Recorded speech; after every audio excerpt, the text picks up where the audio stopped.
m बराबर n-1। This is the margin of safety.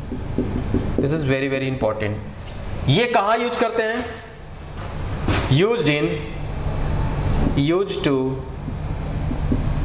Design aircraft. Aircraft में design जब करते हैं तो वहां लिया जाता है मार्जिन ऑफ सेफ्टी। ये सुनो, क्या लिया जाता है? Margin of safety. Done done मेरे भाई। ये सुनो, देखो जरा इसे मिटा रहा हूं, ठीक है। नेक्स्ट जो है, थोड़ा सा पीछे हल्का चलते हैं और देखते हैं कि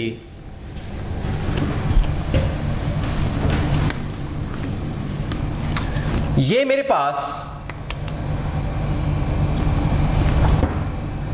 कोई लोड है,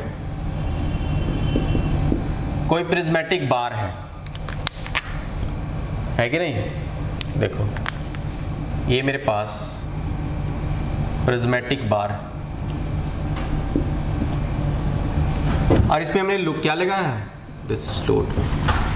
ये सुनो, तो हम लोग देख रहे थे कि इसमें जो हलचल हो रहा था इस लोड की वजह से, ये सुनो, वो इस क्रॉस सेक्शन को जरा बाहर निकालते हैं। इस क्रॉस सेक्शन को जब बाहर निकालोगे, अभी मान लेते हैं कि इस कंडीशन में ये फिक्स नहीं है। ये देखो, इधर से भी लोड मान लेते हैं कि P लगा हुआ, ठीक है। तो इस कंडीशन में हम लोग देखे थे क्या कि जो स्ट्रेस की जो डिस्ट्रीब्यूशन हुई थी, देखो this is sigma, this is sigma, this is sigma, this is sigma, this is sigma, this is sigma, by the action of load. ये सुनो, तो ये जो है this is the axial stress distribution, इसे कह सकते हो। दिस इज एक्सियल स्ट्रेस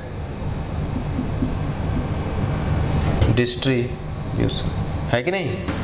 इसे हम इस प्लेन में भी तो दिखा सकते हैं। देखो इस प्लेन को इस क्रॉस सेक्शन से ऐसे दिखा सकते हैं। This is dot dot dot dot, बोलो जी, ये सुनो, this is the axial stress distribution.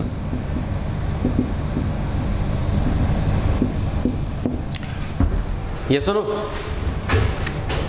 This is sigma.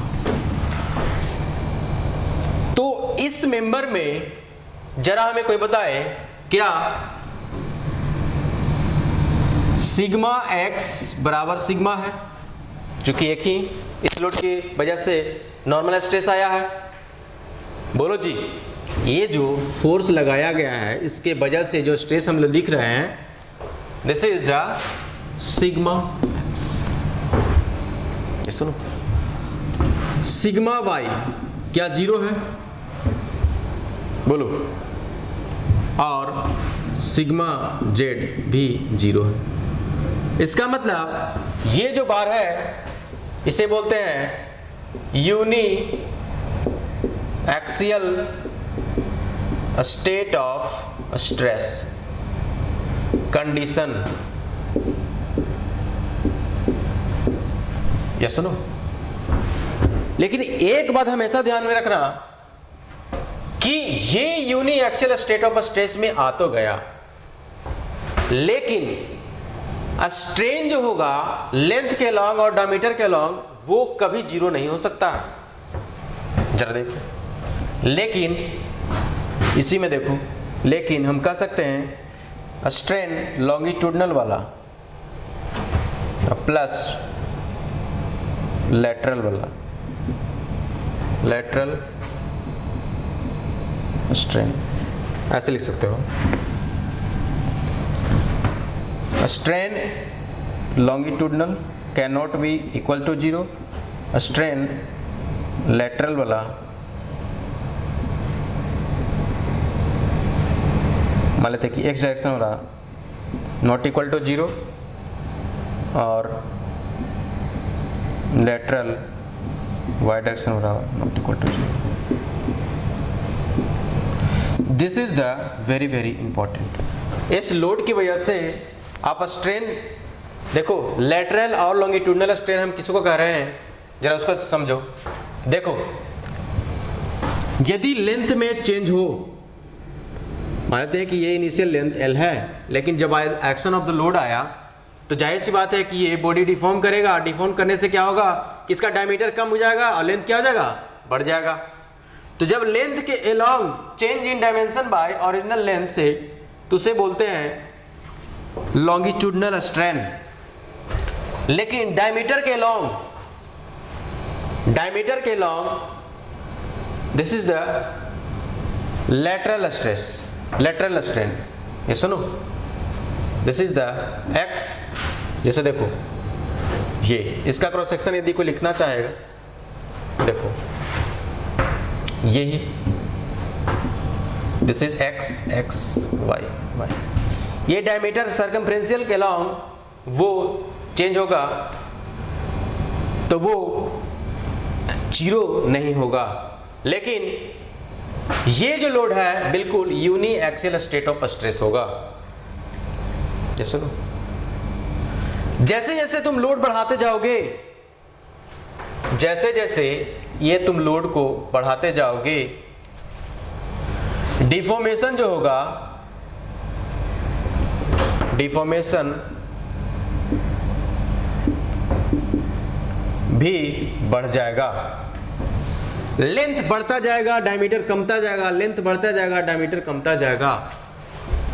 और एक समय ऐसा आ जाएगा कि P की मैक्सिमम वैल्यू आ जाएगी, तो डिफॉर्मेशन जो ये जो हो जाएगा, क्या हो जाएगा, फ्रैक्चर हो जाएगा। ये सुनो,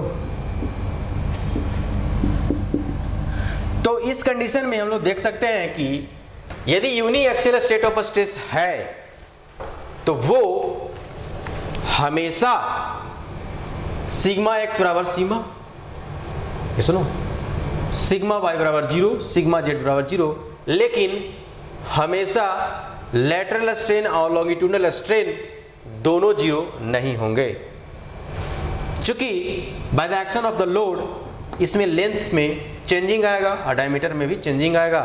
वो हम लोग स्ट्रेन पढ़ेंगे तब वहाँ पे देखेंगे कि क्या होता है लेटरल स्ट्रेन, लॉन्गिट्यूडनल स्ट्रेन। ये सुनो, उसी में हम लोग डिफाइन करेंगे पॉइजन्स रेशियो को भी। ये सुनो, बोलो जी, यहाँ तक सही है? डन। जरा देखो, जब आप इसे मिटाओगे, चलो इसे मिटा देता हूँ।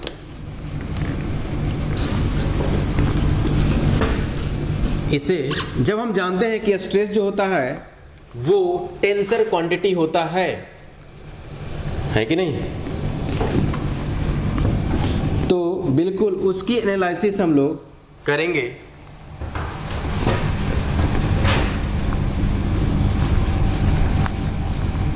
इसके बाद है कि नहीं,